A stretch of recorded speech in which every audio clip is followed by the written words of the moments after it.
Right folks, I'm going to do a quick update today. There's loads of jobs I want to do in the garden. It's been pretty neglected lately. We've been really busy with work in the kitchen and just loads of other stuff, so I haven't had much time in it at all. So I'll quickly show you how things stand at the minute, and then I'll crack on, and then I'll come back and show you what I've done. But as you can see, I've got loads of cayennes ready to pick and some almost ready to pick. They've done really well, these actually. Had quite a few peppers off. I don't know how many more we're going to get now. The sweet potato, it's really starting to die back now. I don't know if any of me American pals can tell us how far I should let this die back before I pull them. Cheryl, Bob, any advice? Randy, any clues? 'Cause honestly, I haven't got a Scooby. I'm going to harvest the last of the tomatoes, which isn't many now because what is left, they're all splitting. I'm going to harvest what cayennes are ready, and I'm going to have a clear out in here. As you can see, I've still got loads of strawberries on outside as well, but a lot of them are starting to rot now. But I think I'll just take the netting off and leave them for the birds, whichever birds are left standing. The cucumber is well finished now, so that's coming out.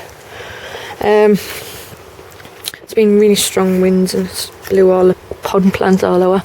And I don't know if you can see that, but there's still loads of tadpoles in there. I don't think they're going to make it. They have got back legs, like, but all the other ones, the ones we've seen that are left, they're quite big, the frogs now, so that's a shame.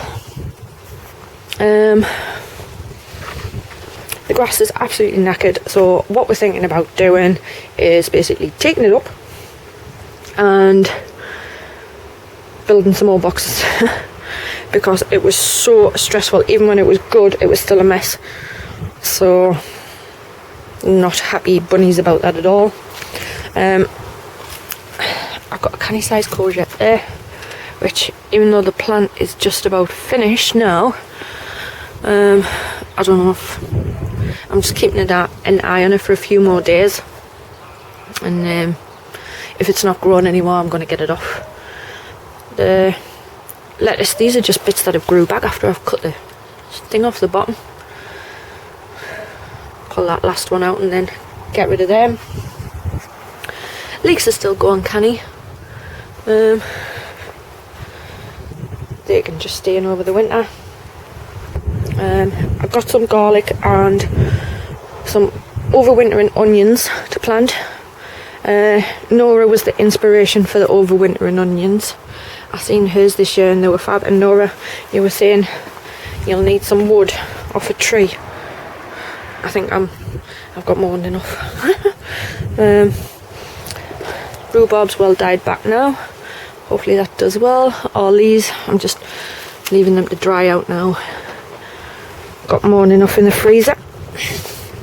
The garlic I'm going to put in the buckets I used for the taties this year.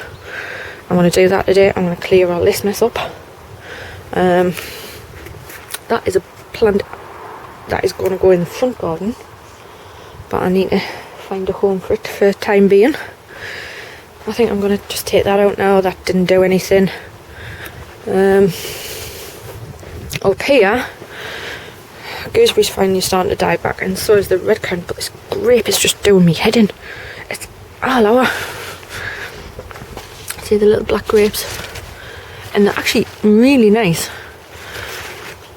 even though they're dead small. They're really delicious, but you know, it's going to a new home this next year, and I'm thinking in its place, I don't know whether to put the goji berry, which is died back now. It's in that pot. I think I will. The wind has just blown everything over,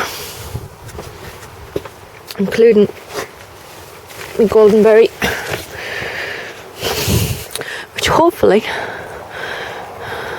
got some nice sized fruit in it now. It should be starting to dry out soon. I may need to move him in the greenhouse. They're all going in the bin because they all got ate by caterpillars. So, but never mind. I'm going to let the beds relax over the winter in anyway. As you can see, the blueberries just about died off now. So of all these, that's the red currant, that's the gooseberry. I need to do some weeding. And what's that one? Red currant and raspberry. Yes, strawberries. Still lots, as you can see. But they're all just going to mush because it's so cold now. Which is a shame if we lived in a nicer climate. But what can you do? So, right, just one more thing I want to quickly show you, which is a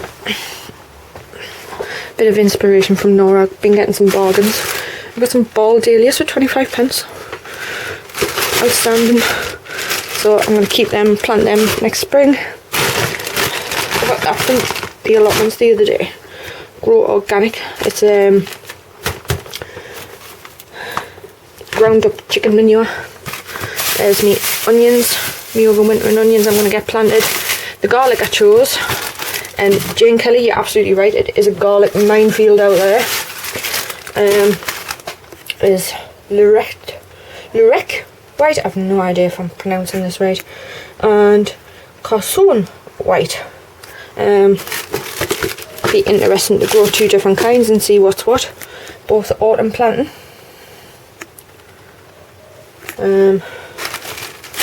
So, but I really like garlic. I'll go through it like something outright. And I've got loads of seeds in there as well, ready for next year. I've also been perusing the Thompson & Morgan catalogue, and I've been choosing what tomatoes I'm going to grow next year. So far I'm onto these. Gigantamo F1, which is a very large beefsteak tomato. Shirley F1 and Black Opal, just for something different. And I'm going to try Osman F1 leeks as well. Just to say, I never have any real success with leeks. I don't know why. That's why I keep trying different varieties. But anyway, I'm babbling, so I'm going to go and I'm going to crack on. And we'll come back when I'm... Right, there we go. So I've got them all filled up to a certain level. I'm just going to add some feed now, which is a mixture of bone meal, some of that Grow Organic I've just got, and some bloodfish and bone, and that's it. And then I'll top the buckets right up and we'll come back and start planting. Right, so I'm starting with the Carson white, and these need to go in 4 inches apart and an inch below the ground. So I've just split the bulb up and start putting them in.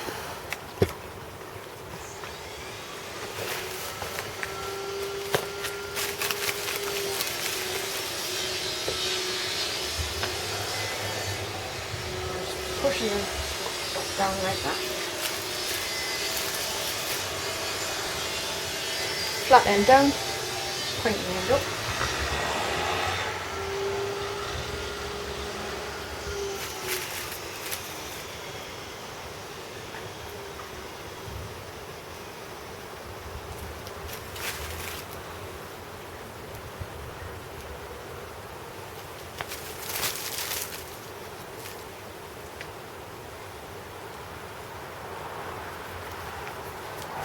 So that's 5 a bucket by the look of it.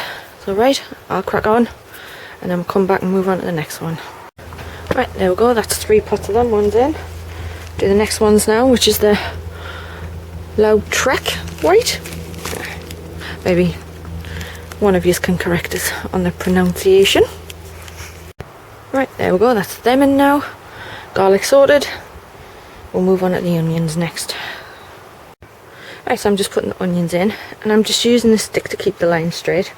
So I'm putting them in rows 6 inches apart, 4 inches in between, approximately.